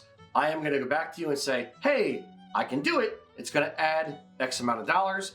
When it does that, I'd say about half the people say, let me look at the stock shades again and see if something's close enough. Right. Occasionally, if it must be a specific shade, then that's fine. They'll end up going back and saying, okay, nope, it has to be this, go, and then we can get it custom dyed. But, I'd say about half the time people end up trying to lean towards a custom one. The other half the time they just kind of go back and say, this one's close enough. Mr. Mac. Now, there are some questions about, is there a minimal amount of yardage that you have to order? Yes.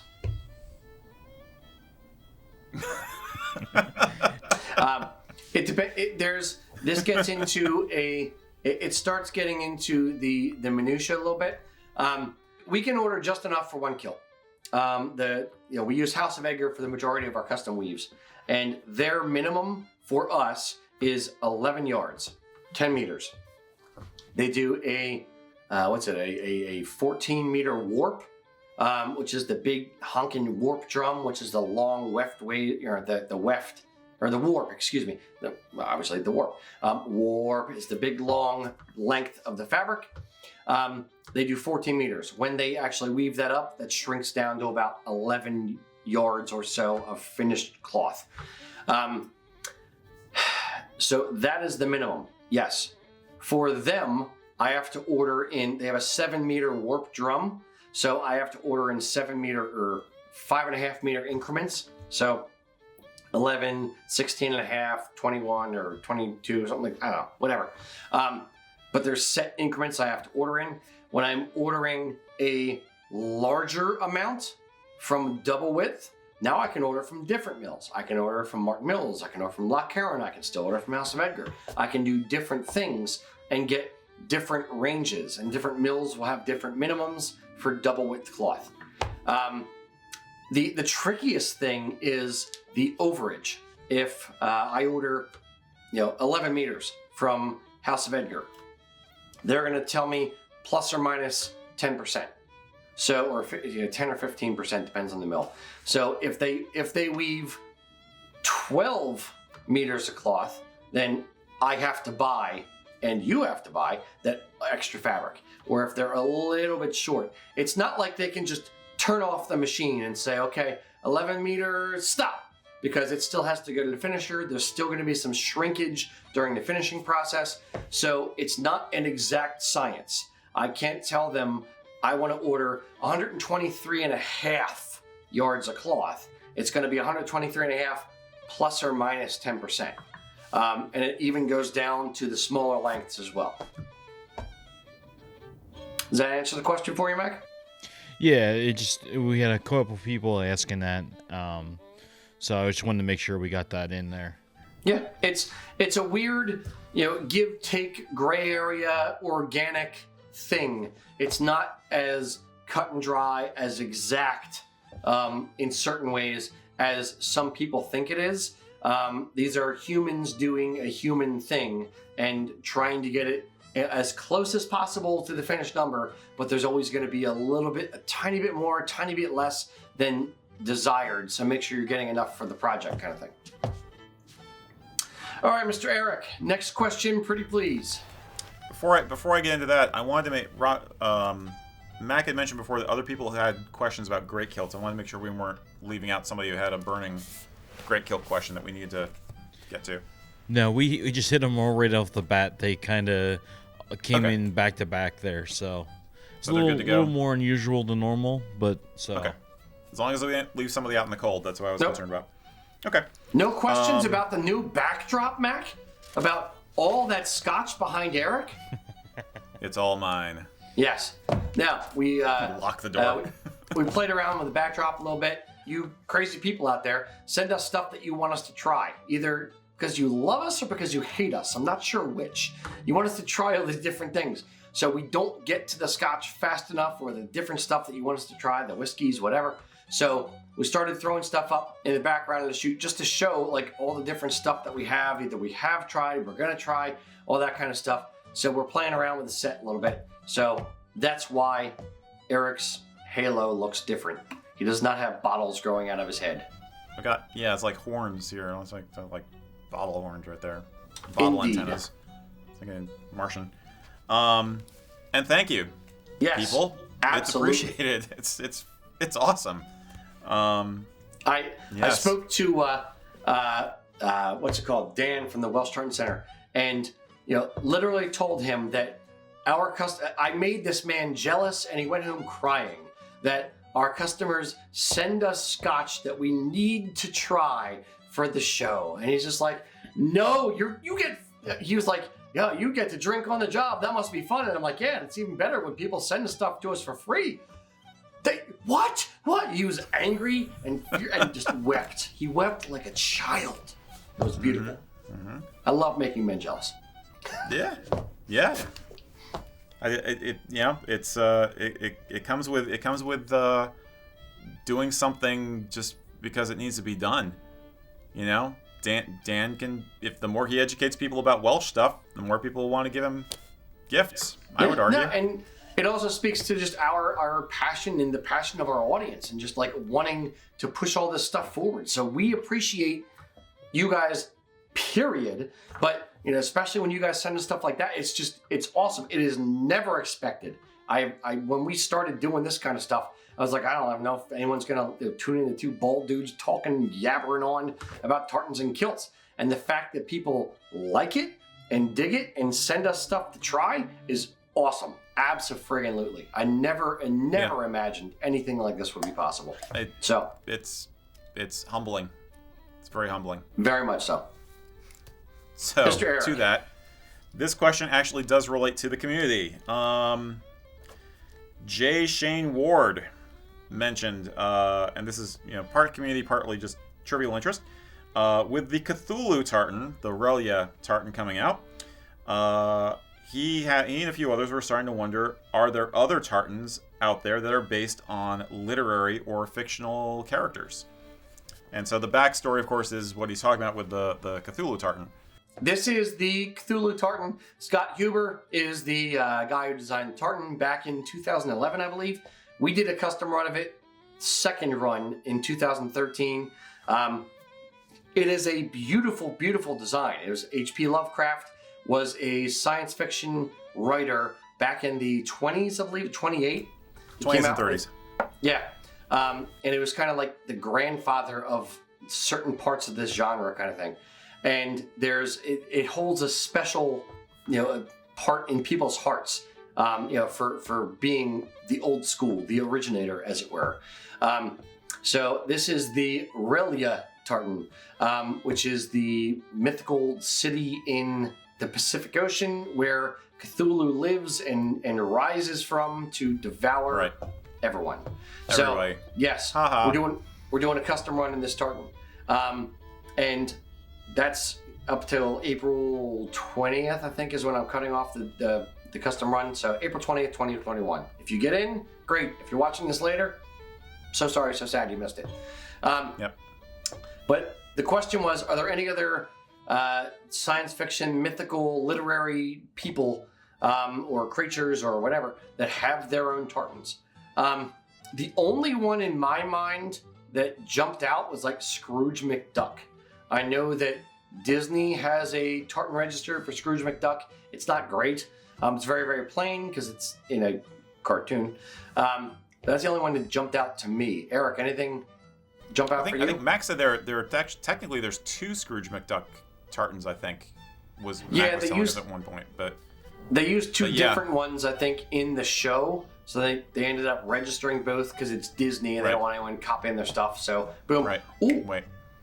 That reminds me. There's a Shrek tartan, and there's another one that Pixar or Disney did for Brave. There was a blue one? Yes, for Brave. It's blue. Yeah, there is a Brave tartan. And the one guy at the Academy Awards, he wore a kilt done in that tartan and everything. Yeah. Now that's not literary, but it's still... It's fiction, pop culture, you could say. Somebody wrote a book eventually. There was a script. I mean, literature is basically pop culture that's gotten old. There was a script. It's okay. There was a script. Right. It's literary.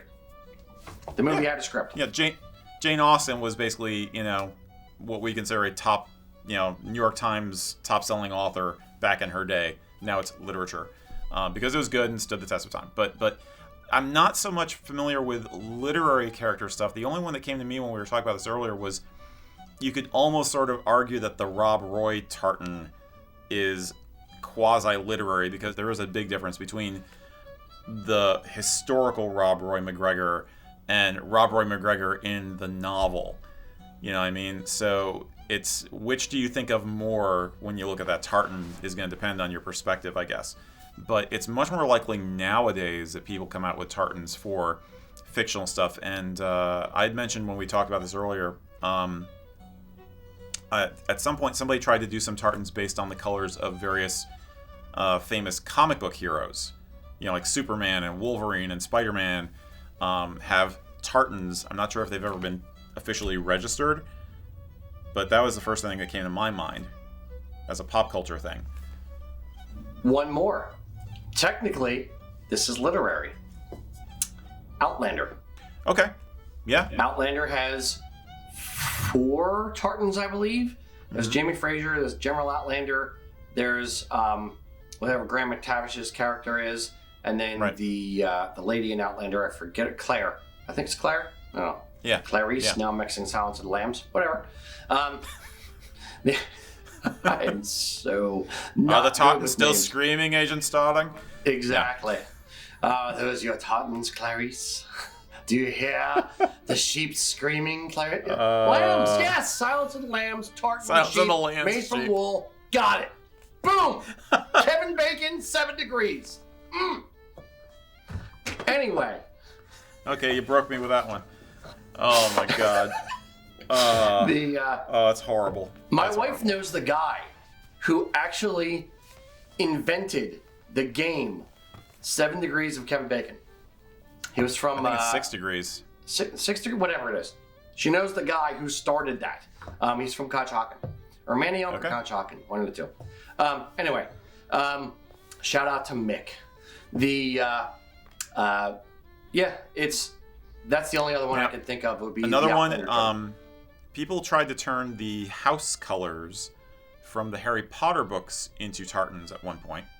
That was strictly a commercial operation for selling, mini skirts to Hot Topic kids. Ravenclaw.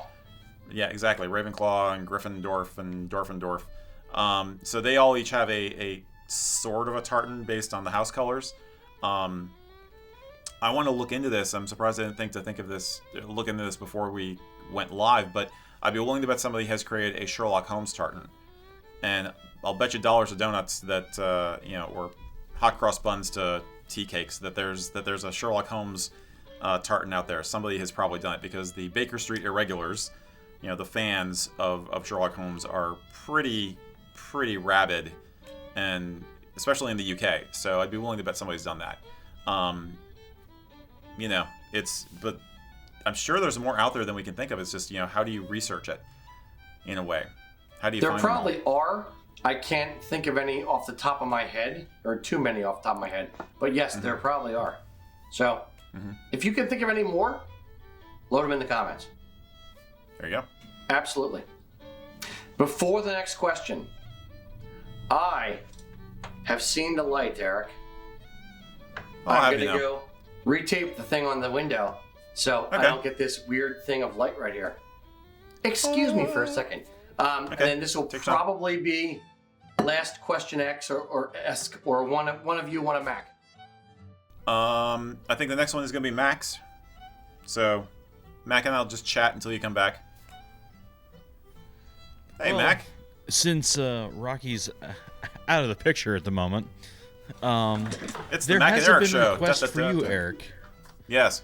Apparently, there is a fan of the show who finds you to be the best of the three of us.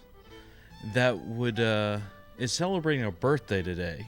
So Stacy is celebrating a birthday. And would like a shout out from Erik. Celebrating a birthday today?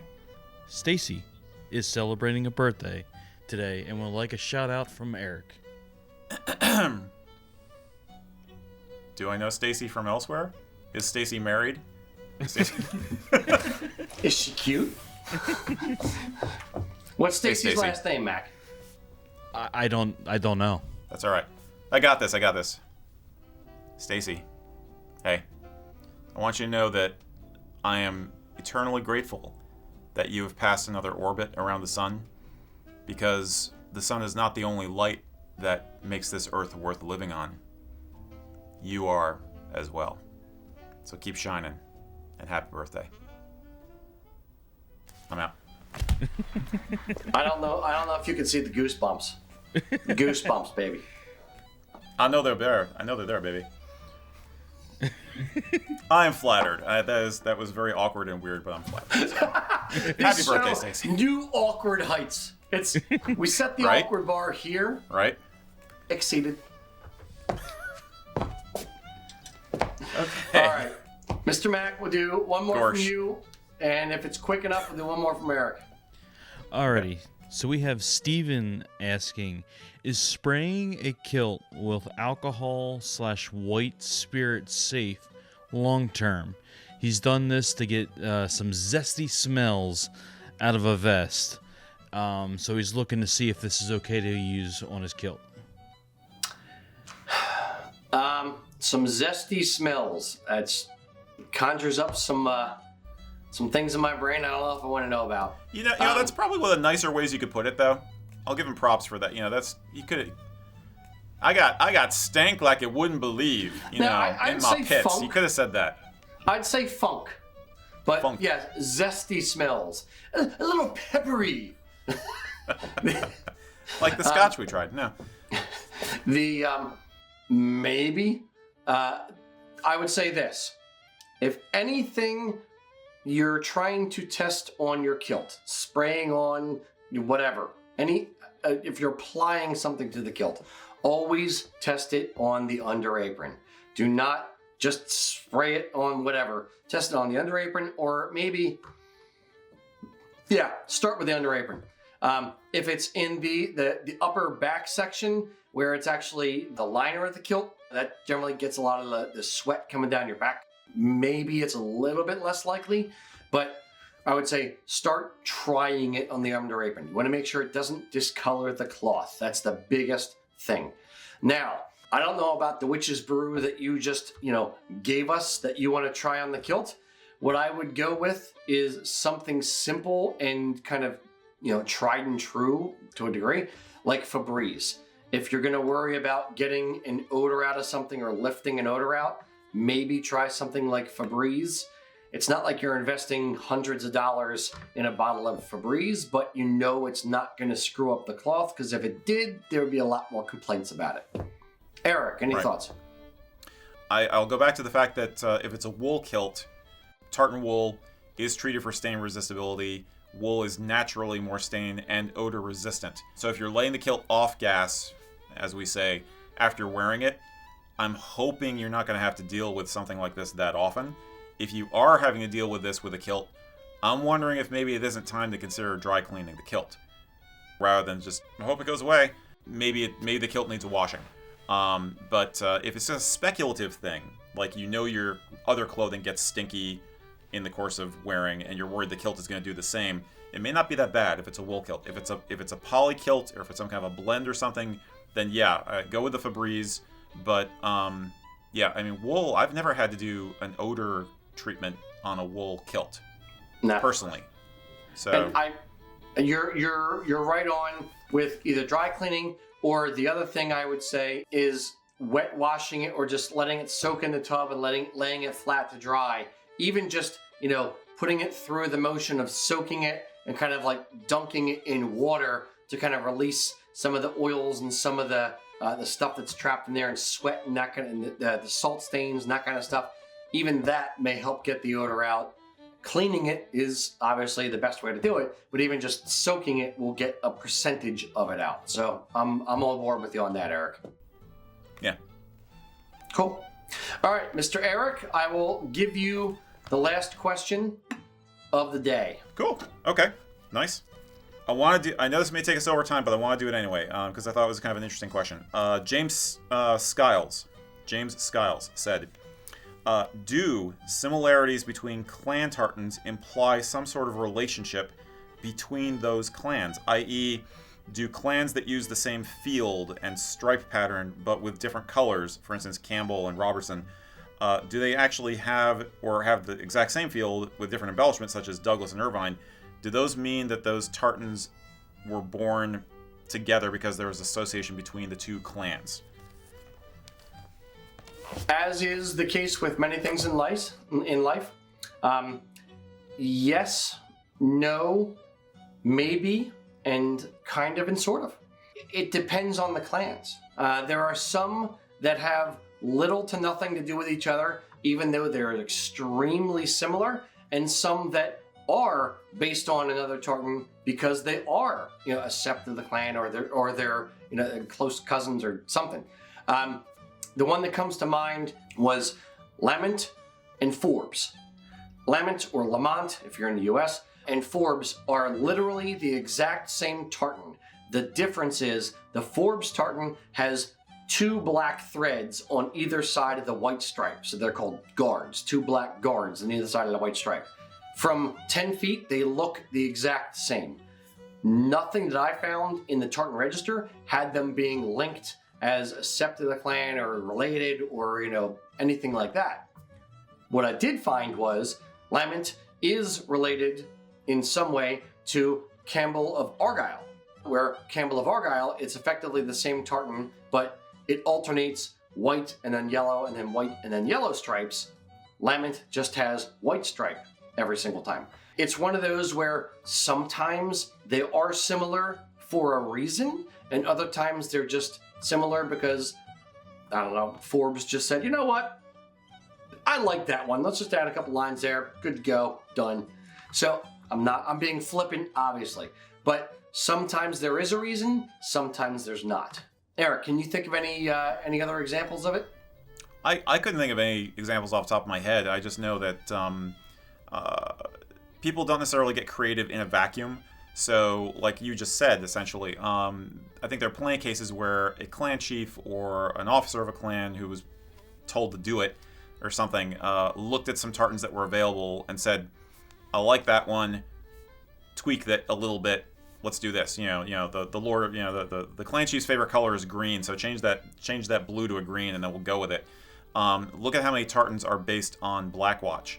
Like our old joke with our song, everything is Blackwatch. Everything is Blackwatch.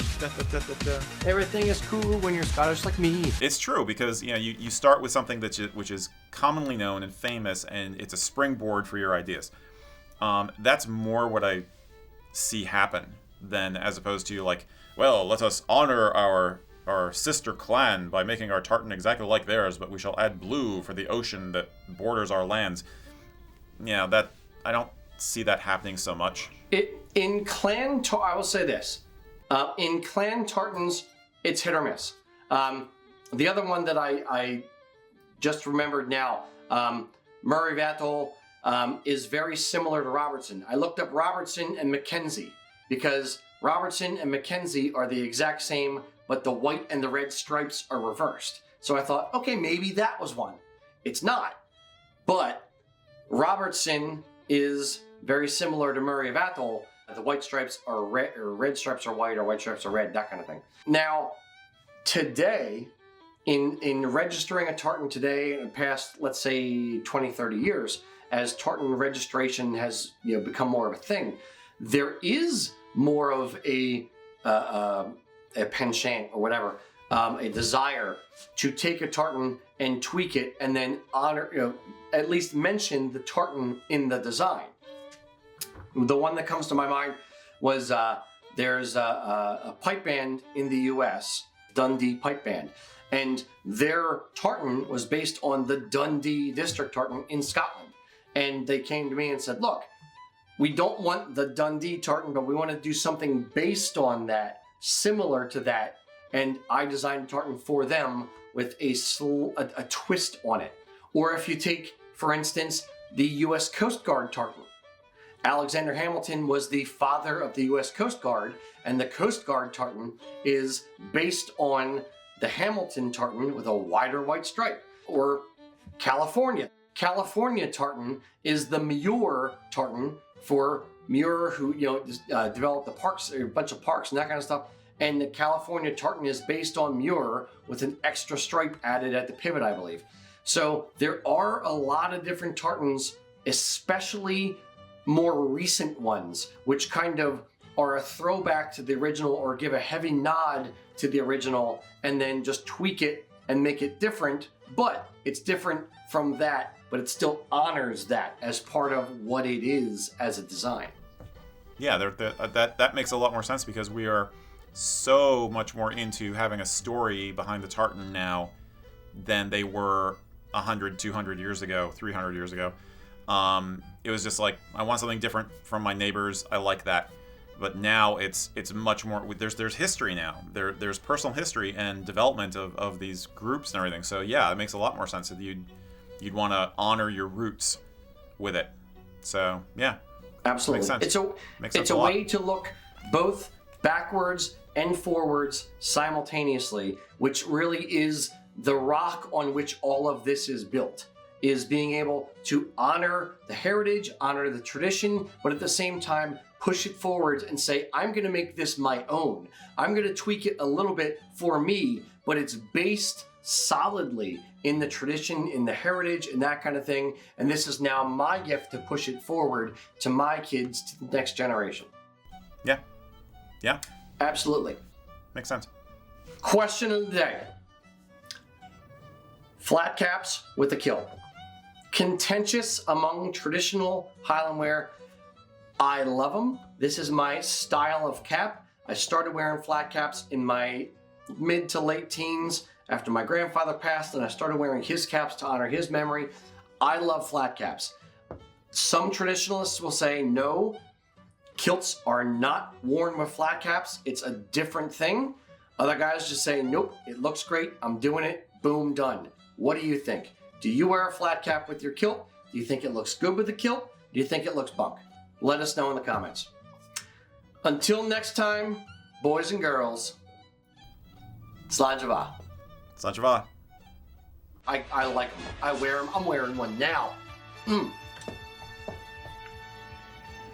how you like me now?